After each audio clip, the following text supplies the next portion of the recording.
Oh, hello, this is Tak Chung from Walk with Tak. Welcome to my YouTube channel. A couple of days ago, my friend called me and said he and his kids, as well as his nephew, would like to come fishing on our farm. We have a river run right through on the farm where we live. It's a great place to fish.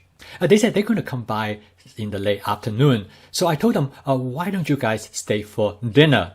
I know that with my fast cooking system, I can pull a meal together in a matter of minutes.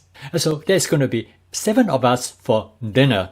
As I'm cooking more over the years, I become more likely or more inclined to invite people over for dinner. I'm a true believer that sitting together to eat a home-cooked meal is probably one of the best ways to build relationship. I know his kids quite well, and I know what they like. They like spaghetti, but they also like Chinese food.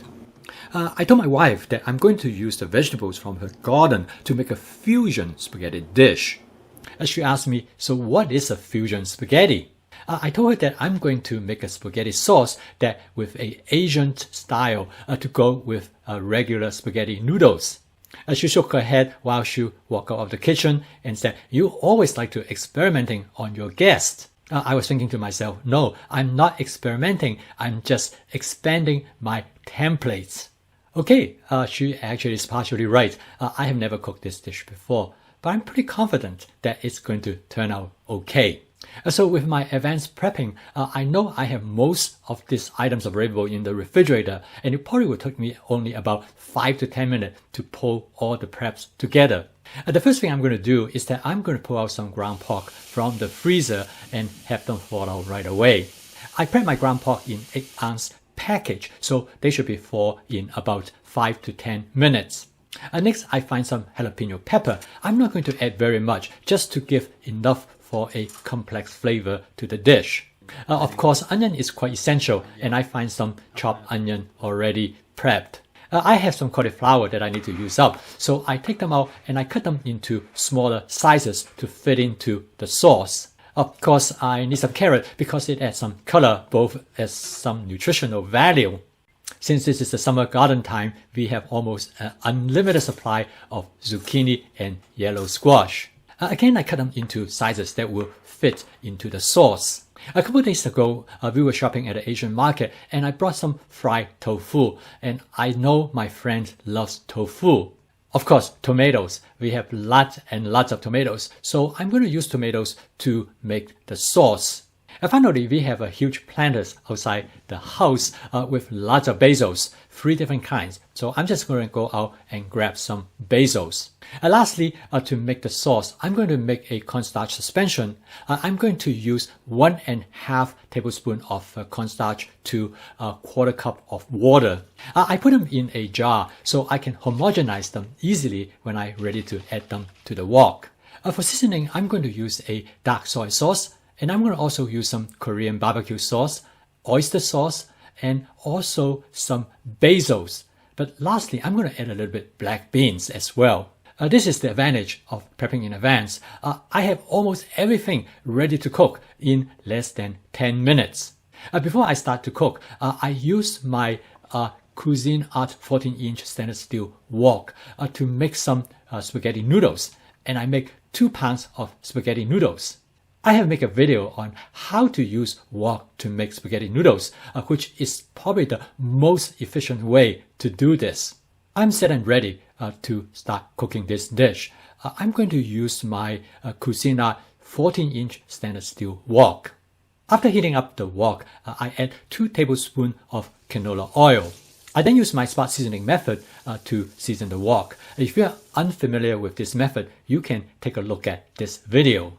I'm going to cook this entire dish with the stove setting at the highest.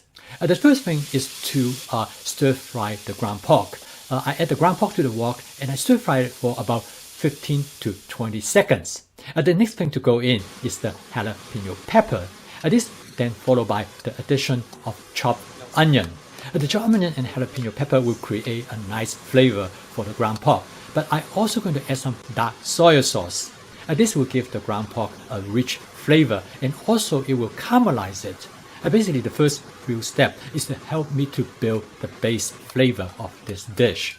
I'm now going to add the remaining of the vegetables to the dish. I'm adding them in the order of how long I think I should cook them. The first vegetable is going to go in is the cauliflower. This is then followed by the carrots. After a few quick stir, I'm adding the zucchini and yellow squash. As you might notice that all of these vegetables are cut into small pieces so they can blend well into the sauce. I stir fry these vegetables for about 50 seconds and make sure they are all well coated with oil. The hot oil plays a very important role in stir fry because this is where how flavor molecules are created. The next step is for me to add water to steam the vegetables. I was a little bit eager of what it tastes like, so I did a quick taste test. I decided that it needed more salt, so I add more dark soy sauce. I next add the fried tofu that I have already cut up into strips. I did some stirring. It looks like the dish is now coming to the final stretch. I add tomatoes. I add probably about 4 cups of chopped tomatoes. As you can tell, now the wok is getting full. I use the spatula to turn the items so everything will mix properly. Now I'm going to add water to create the consistency that I want. After some stirring, I'm going to add the mushroom. A mushroom is my wife's favorite, but she does not like mushroom when they are overcooked. So I always add them toward the end. Okay, now it's the time for me to create the final flavor of the sauce. I would like to mention that everything I have done so far, other than adding soy sauce, I would have done the same thing if I have created a regular spaghetti sauce. So the first thing I'm going to add is some oyster sauce. And this is followed by adding some Korean barbecue sauce. And now as you can see, the wok is getting really full. After all, I have to feed 7 people. So I did another taste test, and the taste pretty much aligned with what I'm thinking about. I decided I'm going to add a little bit of black bean to give it a more complex flavor. I also decided that I'm going to add a little bit more dark soy sauce to give it some coloration. Okay, last step is I'm going to use cornstarch to create the consistency of the sauce that I'm looking for.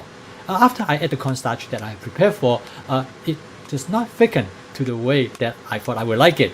So I make up some more cornstarch, I add to it, and I think it gradually comes to the type of consistency that I think it should be.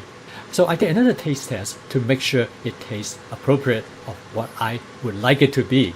Lastly, I add some basil to it, and because my wife loves basil, and I thought this would be an interesting experiment for me. By now, it is about 16 minutes from the time I start to cook, and the dish is done. I spent about 10 minutes to do the prepping. So altogether, this dish is cooked within 30 minutes. This is actually a rather complex dish, but however, with my fast cooking system, it makes it possible. When I combined flavor chasing with advanced prepping, stir frying, and template-based cooking, I'm pretty sure every time when I cook, I have a good idea how things are going to turn out. And this is important because I need the confidence when I cook for companies. I want to make sure that they enjoy what I cook for them. So when everybody is done with fishing, we have our dinner on the porch.